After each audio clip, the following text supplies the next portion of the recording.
Hello and welcome to our tarot video for the week of July 23rd through July the 29th. This is the last full week of July.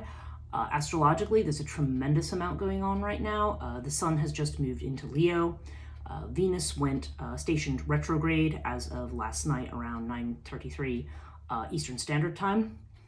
And also Chiron is also stationing for retrograde as well, Chiron being the wounded healer. And last week we had that new moon in Cancer, and we've also had some very strong, Pluto oppositions. Pluto has been opposite the Sun, and then Mars and Saturn have been squaring off, and there's been squares off with Neptune. It's basically, I'm not getting all of the details right about that because I've been getting confused from day to day because some of them seem quite similar. But the bottom line is that there has been a tremendous amount of opposition with Pluto, with Saturn, and also with Mars. So you're having that in addition to that new moon in Cancer energy. We have this waxing moon in Cancer, and that had we had a new moon in Cancer, and now we've so you've got that very sort of nice, gentle energy, emotional energy that's come out, and then now we're immediately followed by a lot of that kind of conflict that may be bringing stuff up for us this week in terms of, you may have found yourself in opposition with people, things that have perhaps been ongoing or recurring issues in your life, or even old issues may be coming back up again. We tend to think of this with Mercury retrograde, but it's this is also, right now we're being very, very heavily challenged about where we are in life, where we're going. And a lot of people have been having what we call tower moments. If we refer back to the tower card of the tarot deck, that that indicate that things are just things are being illuminated. So when we're starting to see where what's real, what's not real, who our friends are, who our friends aren't, and if we're in a situation, whether it be a relationship, whether it be a job, whether it be a living situation, whatever it is, we're starting to see. We're starting to really evaluate whether or not this is the right path for us to continue on. So there's a lot of that kind of energy this week. I'm going to start our reading this week with, the Cartouche deck. And again, so if you're not familiar with this, Cartouche is a Egyptian system, 25 cards. I don't know exactly when this was first came out. I know I bought my first deck in 1987.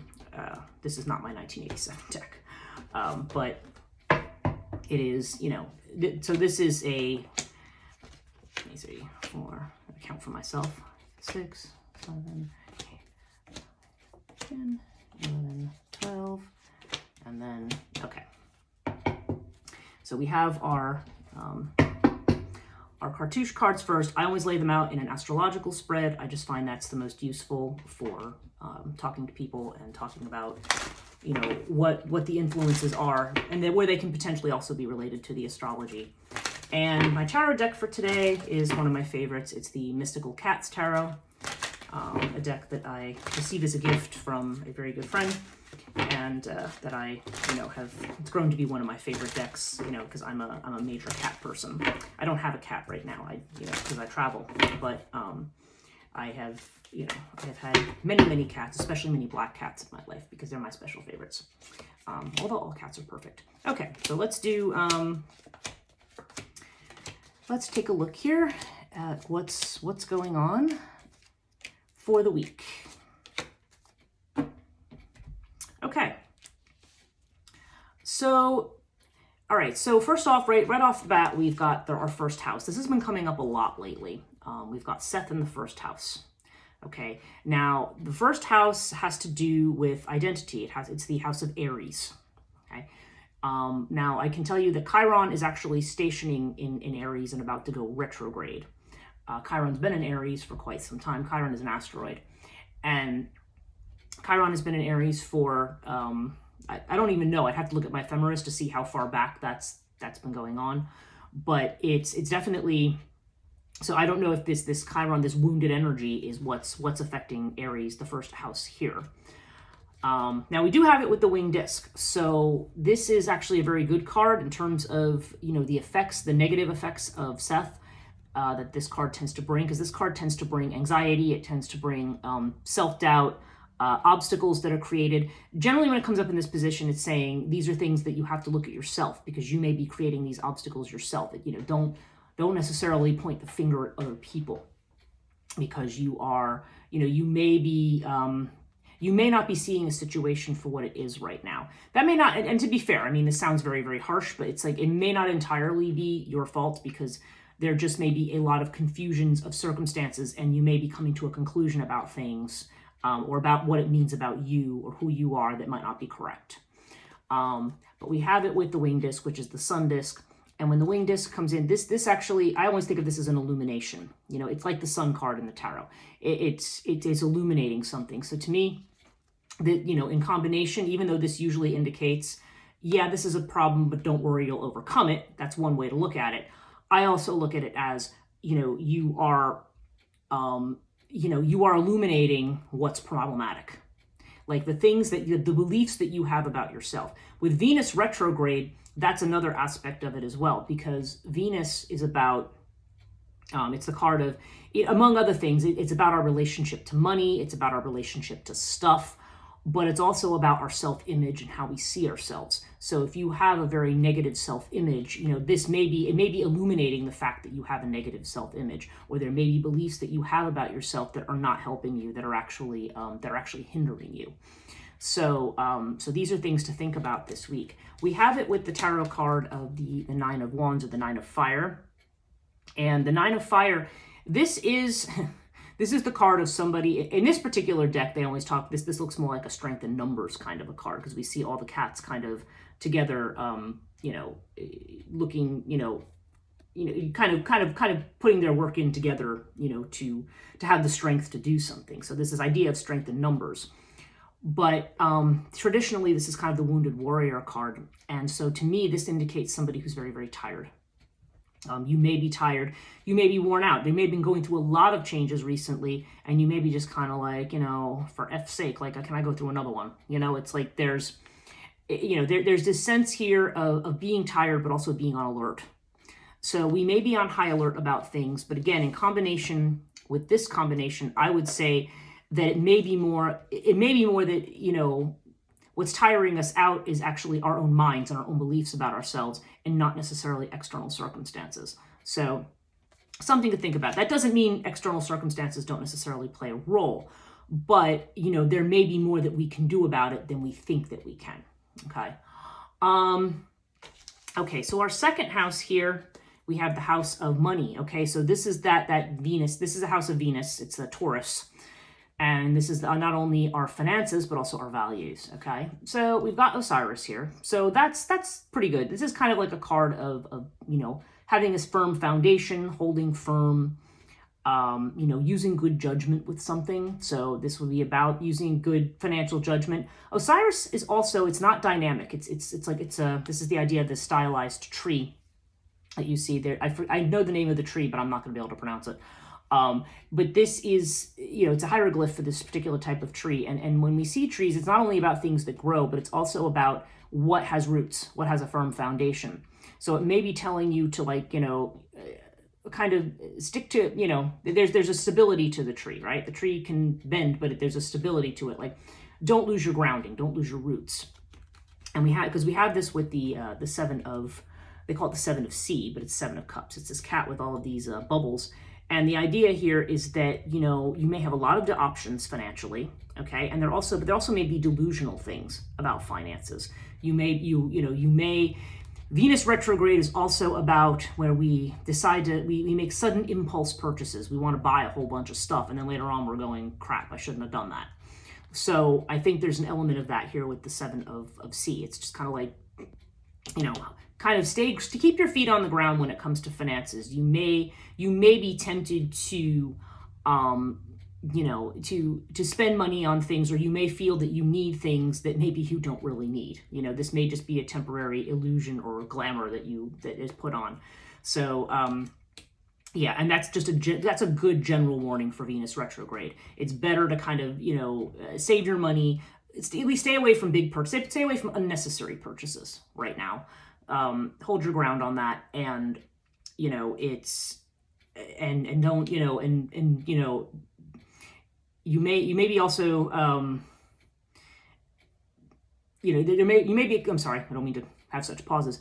You may be exploring financial options as well, because even though this card has to do with illusion or delusion, if you're in a situation where you have to make financial decisions, okay, I think this is where I'm going with this. If you're trying to make financial decisions, this may be saying that, well, there may be a lot of options right now. Not all of them may be realistic, and you may need to stop and, wait for more information, because this often indicates that, there's a cloud over something. There's something that you're not seeing. So, so you may want to hold off making any big decisions about money right now. Okay, so our third house is the house of Gemini. Okay, and we've got, so this is communications, travel, short journeys, our local neighborhood and community, our siblings, if we happen to have any. And so we have the water card here. Okay, so we've got this to me is water is about emotions, communications that are emotional. Emotions can be running high right now. So we need to be mindful of that. There's a lot of change that may be going on because, again, the Gemini energy is very fast moving. And with water, this suggests that things are going to be moving. So we need to be able to, again, that grounding is important, but we also need to go with the flow. And we need to try not to push against the flow. We just need to flow in whatever direction that we're going. And be mindful of the emotional component here too, because we could, emotions could be running high. We have this with the 5 of C. Okay, so this is the little drenched cat. This is actually very similar to the 5 of, well, it is the 5 of Cups. So normally you would see the guy standing there looking at the spilled cups, like in mourning, but behind them are 2 cups. And, and as people have said, if he would look at the 2 cups, he would see the bridge that takes him to the other side. So this often has to do with dwelling on the past, or, there may be a sadness over the past, or you may have difficulty letting something go because you may be mourning what's lost. But this card actually says that, not all is lost. There is still something left. I mean, this cat has, gotten out of the water and it's very bedraggled, but it's not dead. I mean, it'll dry off and move on with, it's uncomfortable, but the cat will survive. So there's, and of course it's actually got the little fish pond there. So it's like he was trying to get the fish and he didn't succeed. So he's, looks a little grumpy about that, but it's, yeah, so it's this idea of, again, I feel like the word timing comes into my head. So I feel like it could just be that we may be frustrated. We may want certain things to be happening very fast. We may want things to be happening now. May have a strong emotional attachment to certain things.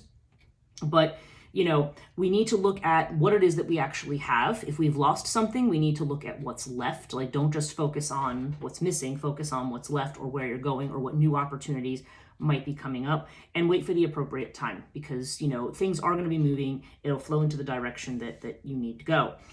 This is the house also of business and commerce.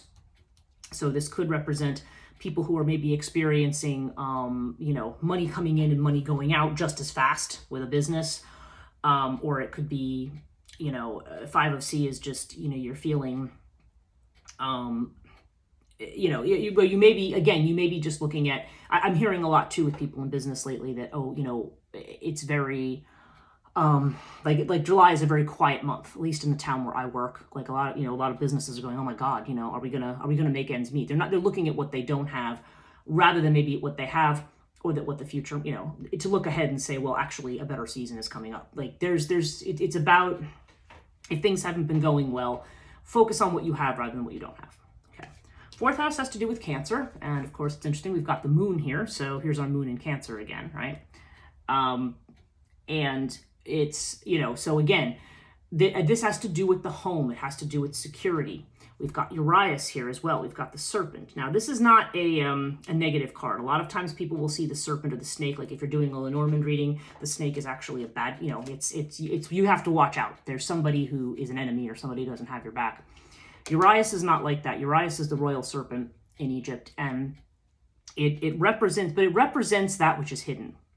So Urias is indicating that there's something going on here. This has to do with your home, with your personal sense of security. So it could literally have to do with a family situation, or it could just have to do like your own foundation, your personal foundation of your psyche may be shaken. I mean, back to this first house, almost like I don't know who I am anymore kind of energy, like, or I have doubts about myself and about how I'm presenting myself to people or about what I'm doing. So what Urias means here is, there's something, again, there's information that you don't have yet. This is about, it's telling you to be cautious. Again, there is this sense with the moon, that you may want to be careful of people and situations. You may be feeling a bit untrustworthy right now, or you're not untrustworthy, but you may feel others are untrustworthy.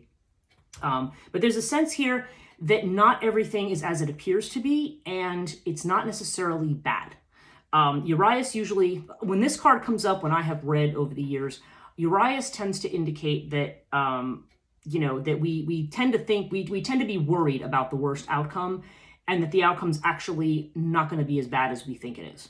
That, that something unexpected may come out of the blue. But it's also about remaining circumspect. So you don't necessarily want to talk a whole lot about certain things. Like you may just want to kind of, if you find yourself if you find yourself with a whole bunch of money for your house, or some great new news, you may want to keep it to yourself for right now. There seems to be a reason why we want to, we want to be quite careful and cautious. We want to be careful about what we say right now. And there is this sense of, having to follow your intuition, because your logic may not tell you a whole lot about your path forward right now. This to me indicates that this is very strong, between this and then these other houses, it's almost like saying the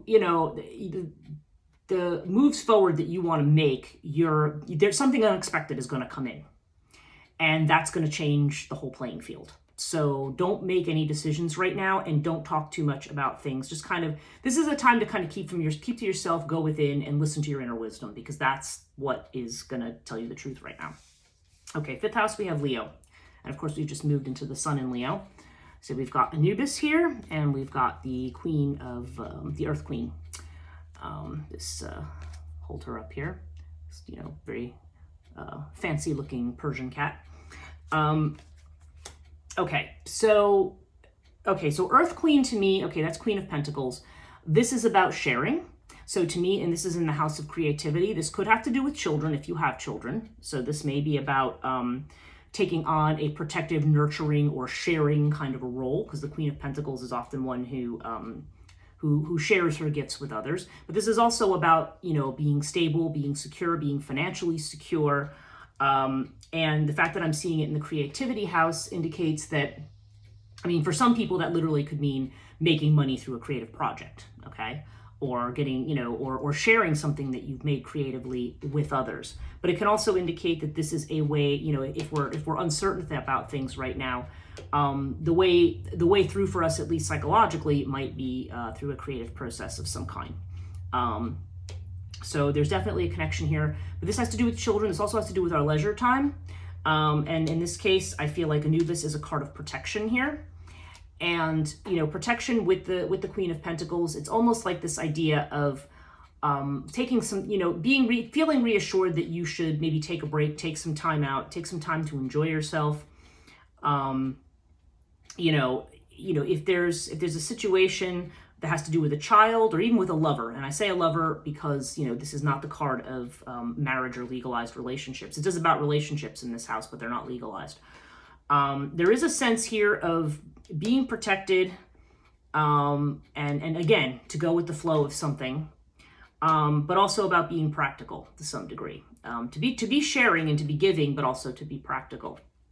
So I don't know. I feel like there might some of these creative projects may be, they may be in the form of a kind of an escape for people in some way, but it's also I don't know. There's just something about creative work here that needs to be created and that needs to be shared. And for some people, in fact, this might be lucrative. But again, if this has to do with children, it's just kind of this idea of, stay grounded, stay focused in any kind of situation, and that you can understand that you're protected. Okay, so that's what I get there. Sixth house is Virgo, and this has to do with our work in terms of our service. So this got to do with our job, say, versus our career. And it can also has to do with our health issues, and it also has to do with the things that we are worried about. It's the house of worry. Virgo is, as you know, well, maybe you do or don't, but Virgo is kind of the perfectionist, detail-oriented sign of the zodiac, very organized. Virgos are usually very grounded and very organized, but they may also be worrywarts. They may be, you know, they're great at certain things. They're great at teaching. They're great at you know, perhaps at writing. You know, there's a lot of there's certain they just when they have an issue, they're just very, very good at it. You know, but again, there does tend to be this tendency to worry with that house. So we've got Ta in this house. So Ta is a card of work. So clearly we must be talking about something with work here, and we have it with the Ten of Sea. Okay, so that's nice. This kind of indicates you know, so the focus here does seem to be on work, on our work, seeing a lot of this stuff with finances and with options. The Ten of Sea does seem to indicate that you have the possibility of having a work situation that is ideal, that is what, you know, this is, Ten of Cups is one of the wish cards in the deck. And I feel here that the wish card has to do with, and this has to do with the community, by the way. So there's definitely a strong community feel. This may be suggesting that, at least for some of you, that the kind of work you may want to consider maybe work, you know, in a community with people. If you're somebody who usually works in isolation, maybe it's saying, no, you want to be out there with people. Okay, there's definitely a feeling of that. Or if you can't, for whatever reason, physically be out with people, you may just want to be, you know, even via the internet and so forth, you may just want to be communicating with people. But, you know, there's a strong family feel in a good sense to this card. And there does seem to be a very, very strong focus on work or building a new work foundation. When I get to the 10th house, I can see how that applies more, because I feel that in terms of at least our job and career, that those two things are connected to each other. So yeah, but this actually looks very good. So to me, this almost indicates that, you know, keep working at what you're doing. Don't allow worry to take over, because you are on the road to getting the thing that you want, okay, or to achieving the goal that you want to achieve. Okay, 7th house is Libra. This has to do with our relationships, both our business partnerships and relationships, and also, you know, more committed relationships, marriages and things, very significant relationships, okay. So we have Isis here. Okay, so Isis is the mother card. So this could, for some people, have to do literally with their mother, but this is also a card. Again, there's an element of the Queen of Earth here, because Isis is about nurturing. It does have elements of the High Priestess of the Tarot, because Isis is now the High Priestess, but she's also has a motherly feel to her. A little different from Hathor, maybe a little less sensuous. You know, maybe a little more, you know, more. I hesitate to say spiritual versus earthly, but I think if I say that, you kind of understand what I'm saying. But there's a very spiritual quality to Isis, but it's also a nurturing one. So this is the idea that maybe some of you actually are taking care of a partner or a spouse, or you know, this may be there just seems to be a situation where care and nurturing are the best way to go, rather than, say, I don't know, animosity and fighting, or, you know, it seems like there's a situation here that requires some kind of care. And yeah, we have it with the Sky King. If you can see, this cat just kind of looks very annoyed.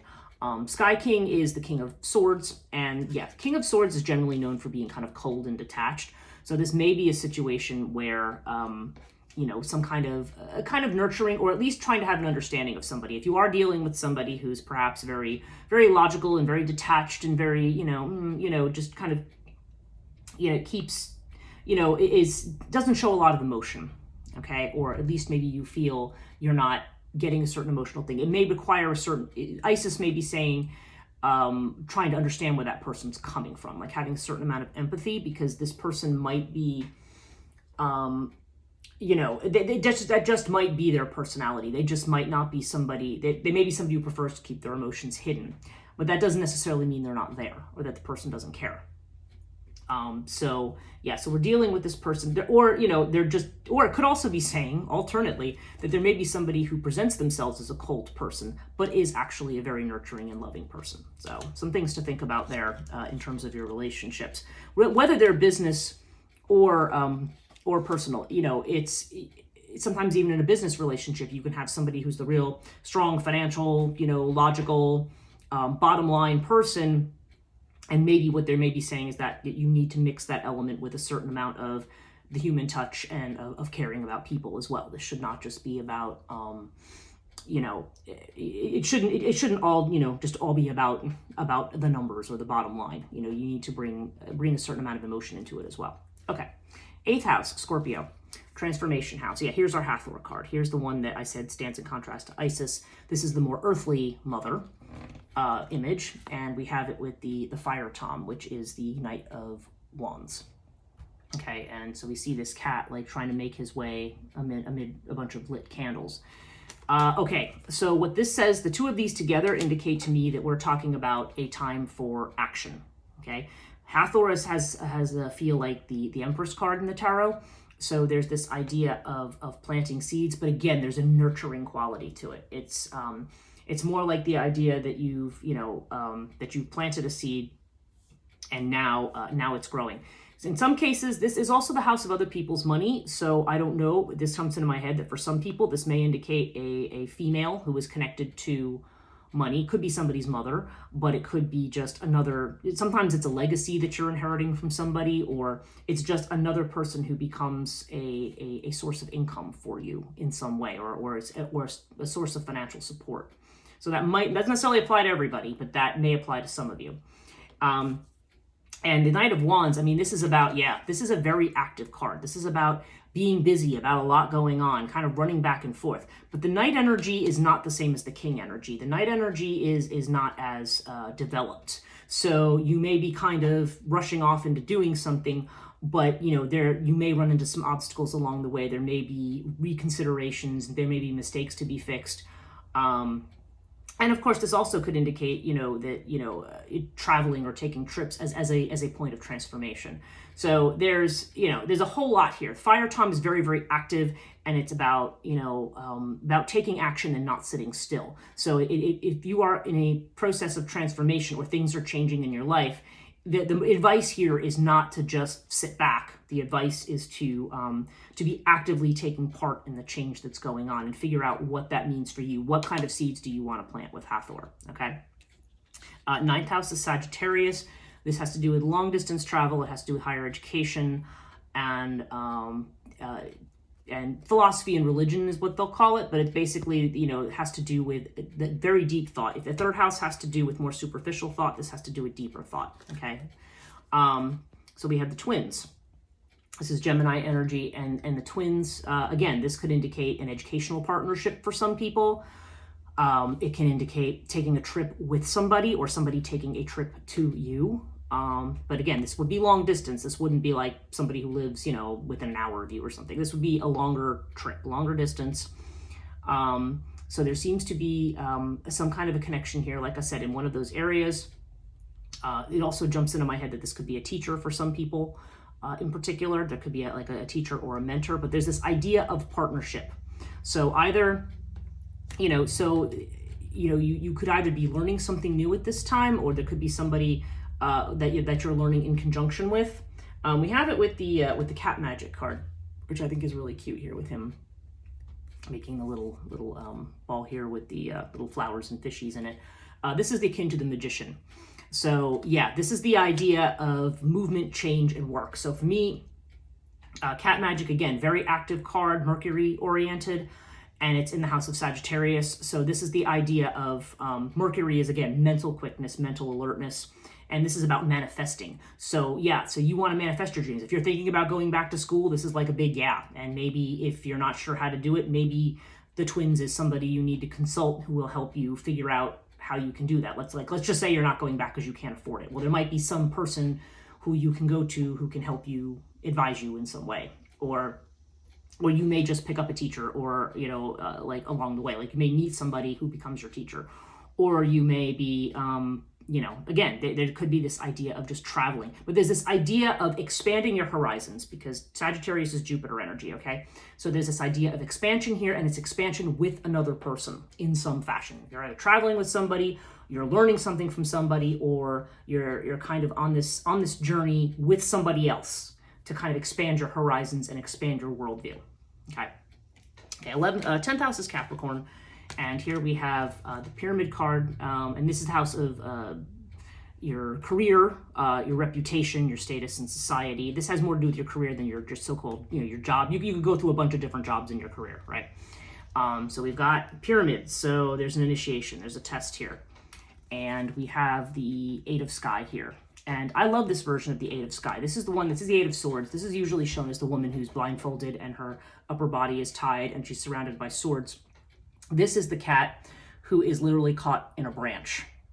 But again, I mean, it's a dead branch that he can just push off of him, but he believes that he is trapped.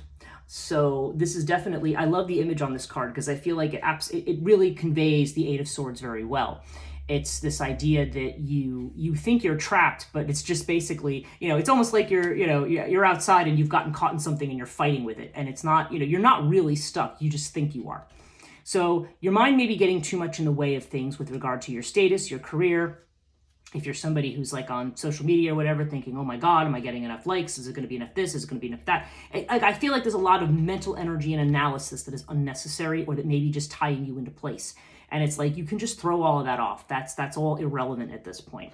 And with Pyramid, it does indicate a test situation. So maybe things have been more difficult with your career. Maybe you thought, you were going to move ahead somewhere and you didn't. Maybe you're not sure what your next move is. Pyramid is just kind of indicating you're going through a test period right now. It will be solved. This always is solved in time. Pyramid always gets solved. So don't worry about that. You will eventually get to where you want to be. But right now, you just may be being tested about what it is you really want and where you're really going. Don't get too up in your head about it, is what this is saying. 11th house is Aquarius energy. This has to do with your goals, your friendships, your networks, people that you engage with. Sometimes has to do with with family as well. I feel like this is more a house of friendship than family, but it can also be family. I mean, it has shown up here. Okay, and so we have Bast. Now, Bast is the card of a couple of things. First of all, it has to do with intuition. Again, very similar to what I'm kind of seeing in the first house here. There may be, and even the Seven of Sea down here. There's this sense here that, first of all, you may be taking things too seriously.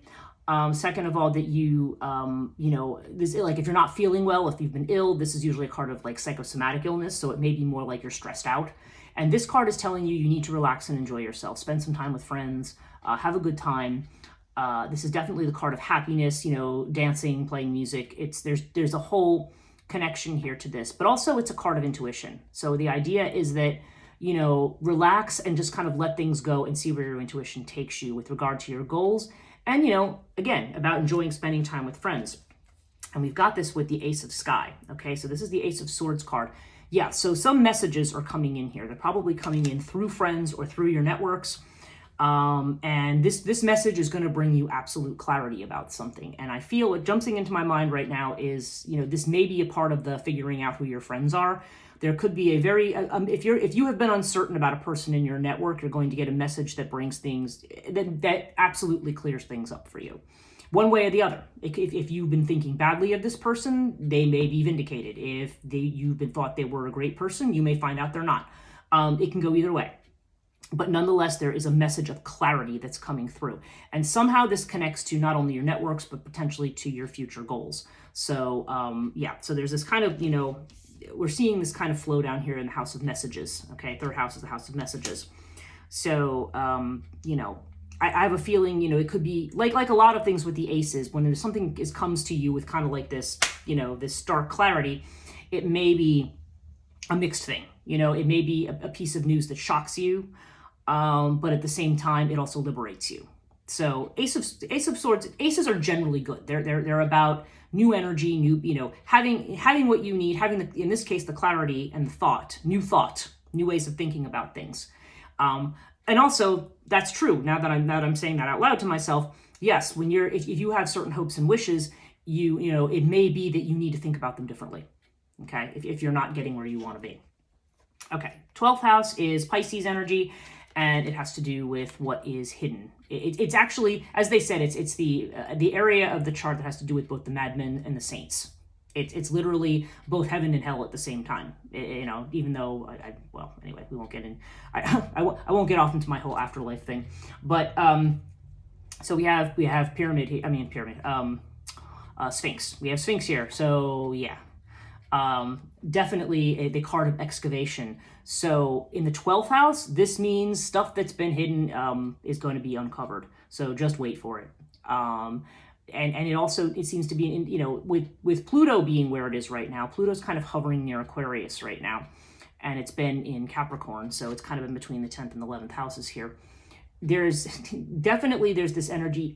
You probably feel, and probably part of the reason you feel unstable here in the first house is because there's a lot of changes coming that make you doubt your life path, or that bring out things in you that maybe you didn't know about yourselves, or things that maybe you don't like about yourselves, or making you confront your fears. Okay, Sphinx brings a lot of this stuff up. It brings what's secret to the surface.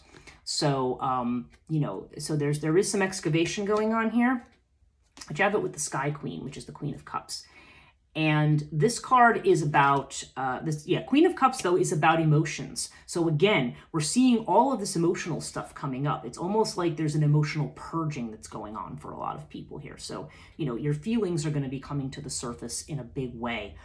So be prepared for that. And one thing people always try to do is get their emotions under control. I mean, yeah, you don't necessarily want to have like melodramatic outbursts, but by the same token, you also don't want to suppress your feelings. Suppressing your feelings is not a good thing. I mean, maybe that's why I'm seeing things here about grounding and about creativity. Sometimes we need to get it out through writing song, or through art, or through through dance, through writing, through whatever. Sometimes we just need to be able to express ourselves, or sometimes we just need to go sit in our room and have a good freaking cry.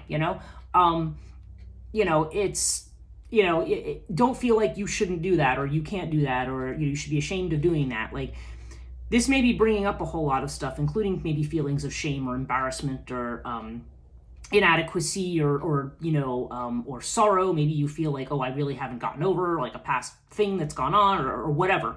A lot of this is coming up so that it can finally be solved. That's why it comes up. It doesn't come up because it's trying to make your life miserable. It's coming up because you need to look at it and say, okay, we're going to put this to bed. Okay. Overall, we have Thoth, and we have the five of Earth. Okay. Now, Thoth is a card of divine timing. So once again, there's a lot of karmic stuff going on. This is very Pluto-driven. This, in the way that this card appears in this deck, and so there's definitely this sense of, things happening at the right time. So for some of you, I mean, things are going to be moving quickly in some areas. There's going to be action that's going to need to be taken. There's going to be sudden changes and sudden bits of information that are going to kind of change the playing field for you. And this card, of course, this usually indicates like feeling like we're out in the cold. You see this cat looking out at the nice, thing that's going on in here. Now, a cat could, go scratch on the door and go in. But sometimes this is when we're either feeling poverty. Maybe it's a time, again, if I'm seeing this stuff with finances, maybe we feel we don't have enough money right now. Or maybe we're insecure about our financial goals, because this is, Earth, it does have to do with finances and with material things. But it also just has to do with the times that we either feel ghosted by somebody, or we feel like we're left out in the cold. And really, it's a script that, you're probably, again, like with this Eight of Swords, you may not be as out in the cold as you think you are. So, so some things to think about there. This is kind of a period. This is a phase. This is a period of time. If you're feeling like it's a lean or empty period, things will come to to fruition at the right time. So, so that's our reading. I'm just going to pull a couple of Black Moon astrology cards. Okay, we've got one that's come over here. We've got the Saturn return card, and we've got the Jupiter return. Okay, so we've got a little of both here, the two big planets here. So Saturn return is about correction. It's about all the stuff that comes around. Saturn returns happen astrologically around age 29 and around age 60, roughly, for a lot of people. And the Saturn return is a chance for you to, again, examine all this 12th house stuff. And it's not to make you miserable, even though it can feel miserable at times or feel like you're hitting one obstacle after another. It's about allowing you to fix mistakes. And with Jupiter return, this is about you may have obstacles now, but things are going to flow easier in the future. Jupiter return is about, that Sagittarius energy, that expansion that we see over here. You're going to be able to, I feel like this is temporary. The divine timing is going to change. And, if you've been stuck, you're going to start to see the way forward. But, make some kind of a move towards your goals. Make some kind of a move, even if it turns out to not be the right thing. Like, it's good to make some kind of a move because then you're in the process of trying to manifest the right thing. If it's the wrong thing, you'll know very quickly, okay? But it's better to do right now than to not do, is pretty much what this is saying. And it's better to go with the tide of what's going on right now and follow your instincts. Okay, that's it for me for this week. Thanks so much for listening.